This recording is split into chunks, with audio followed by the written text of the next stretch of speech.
israelitas, viu? Tudo isso que eu estou passando para vocês, todos esses mandamentos, se apeguem a isso.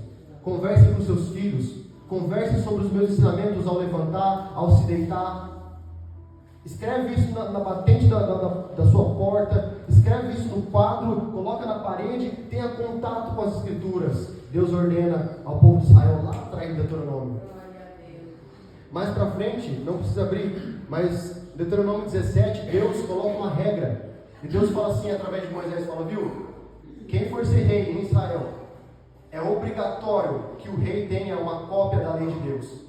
E é obrigado que o rei leia e medite nessa palavra todos os dias, para que aprenda a temer o Senhor, e para que não se ensoberbeça.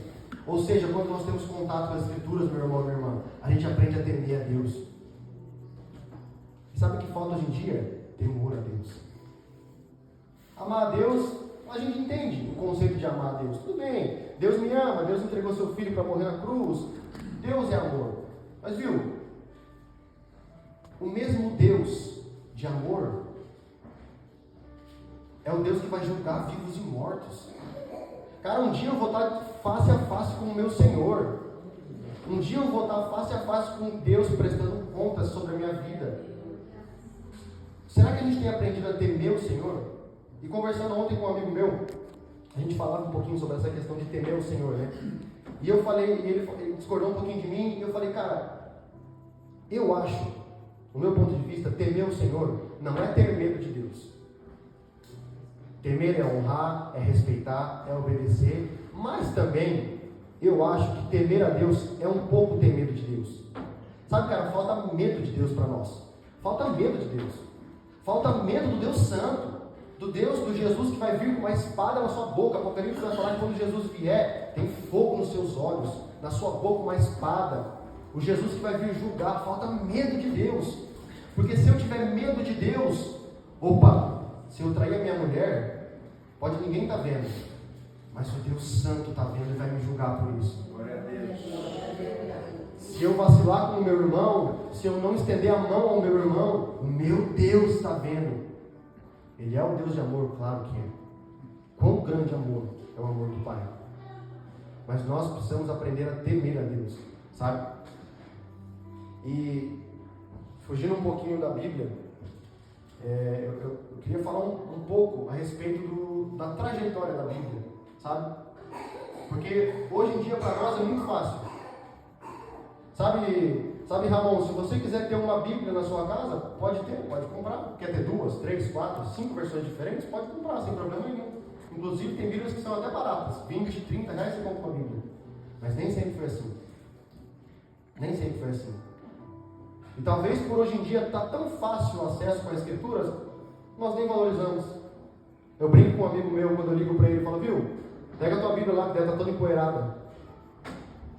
Muitas vezes nossa Bíblia está lá, nós temos 1, 2, e não temos contato com as Escrituras.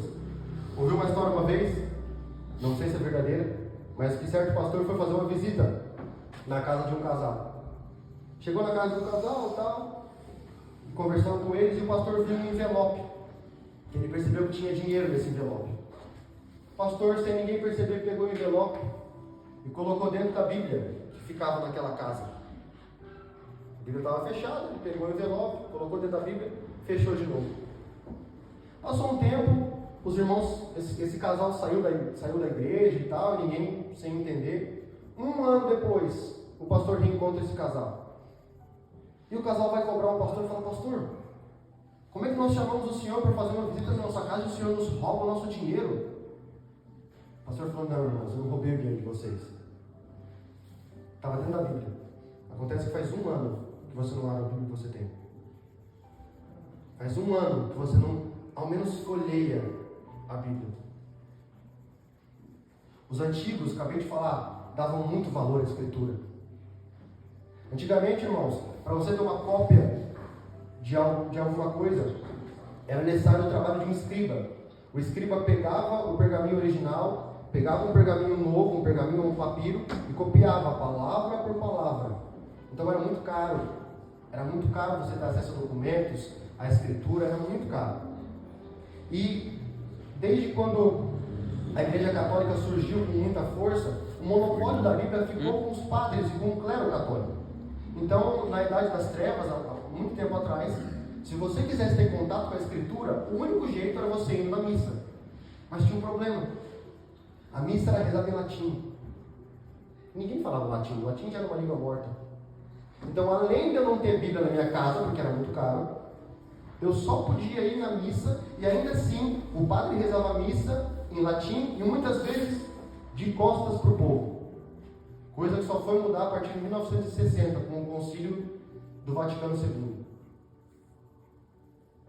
Os antigos não podiam ter contato com as Escrituras. Até que surge um homem em 1517, Martinho Lutero.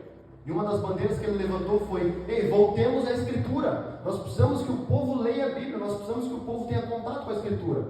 E um dos trabalhos da vida de Martinho Lutero foi traduzir a Bíblia que tinha na época para o alemão. Lutero gastou anos e anos da sua vida traduzindo para o alemão. E agora o povo tinha contato com a Escritura, na língua, na sua própria língua. Mas ainda assim era muito caro, irmãos.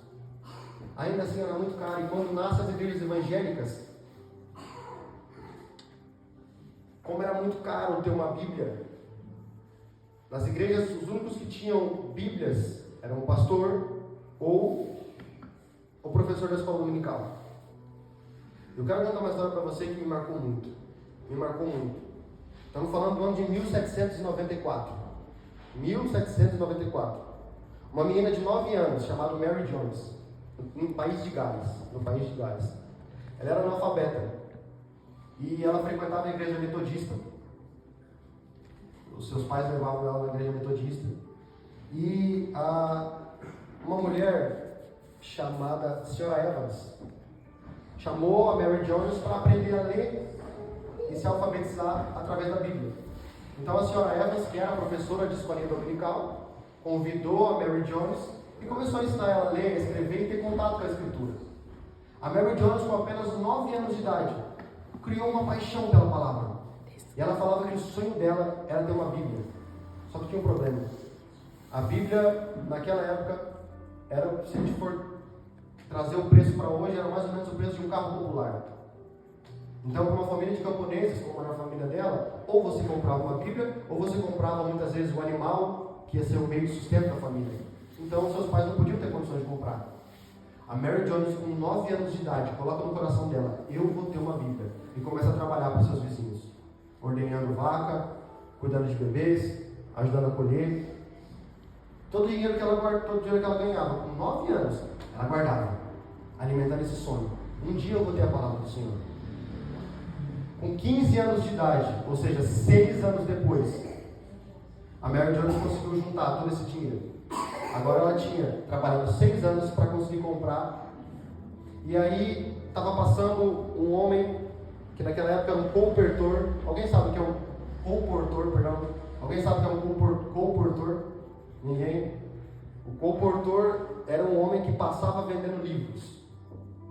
Então ele tinha exemplares da Barça, ele tinha Bíblias, enfim, ele passava de cidade em cidade, batendo de porta em porta vendendo livros. E a Mary Jones descobriu que um colportor ia passar vendendo livros numa cidade a 40 quilômetros da que ela morava, no país de Gales. A Mary Jones vai a pé, 40 quilômetros atrás desse colportor. E ela não só vai a pé, como ela tira a sandália que ela tem e anda 40 quilômetros descalça, porque ela pensou: quando eu chegar lá, eu vou colocar o meu sapato que vai estar novinho. Então, quando eu ver o colportor, ele vai olhar para o meu sapato, ver que ele está limpo e vai pensar: essa menina pode ser que tenha condição de comprar, não vai dar as costas para mim. A Mary Jones consegue chegar nesse cara, nesse colportor, reverendo Thomas Charles. Ele era um pastor e vendedor de Bíblias, pastor e colportor. Ela conta para ele toda a história dela. Ele fala: eu não consigo te ajudar, eu tenho aqui só 2 Bíblias, e as 2 eu encomendei por um artesão rico da cidade. Ela insiste com ele, e ele, comovido pela história dela, resolve vender a Bíblia para ela. Quando a Mary Jones volta para casa, ela começa a fazer cultos domésticos. É uma história linda, mas o colportor ficou com aquilo no coração. Uma menina que trabalhou dos 9 aos 16 anos para comprar uma Bíblia. E esse homem chamado Thomas Charles fundou a primeira sociedade bíblica da história do mundo. E hoje a gente tem a Sociedade Bíblica do Brasil, que é quem faz um trabalho fenomenal distribuindo e vendendo Bíblias. E a primeira sociedade bíblica do mundo surgiu por causa de uma garota de 9 anos que era apaixonada pela palavra. E nós? E nós? Quantas vezes você já leu a sua Bíblia inteira, irmão? Quantas vezes você já leu o Novo Testamento? Quantos livros da Bíblia você já leu? João Ferreira de Almeida, o homem que traduziu a Bíblia para o português, com 17 anos, esse menino começa a traduzir a Bíblia para o português. Em um ano ele consegue traduzir todo o Novo Testamento. E João Ferreira de Almeida gasta a sua vida inteira com o objetivo: eu vou traduzir a palavra do Senhor para a minha língua, para o meu povo, para o português. Ele morre aos 63 anos. Ele tinha traduzido todo o Novo Testamento e também de Gênesis. Ele acabou terminando em Ezequiel 48, 21, e seu discípulo terminou a obra. Homens que deram sua vida pela palavra de Deus.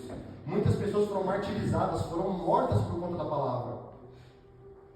E hoje, irmãos, é tão fácil que a gente nem liga mais para a palavra do Senhor, infelizmente. Eu estou falando de nós crentes, viu? Não estou nem falando do pessoal aí fora. Infelizmente, hoje em dia, a Bíblia, para quem está fora da igreja, não vale mais nada, nem como documento histórico. Mas para nós crentes, irmãos, isso aqui é a base da nossa fé. Isso aqui é Deus se revelando.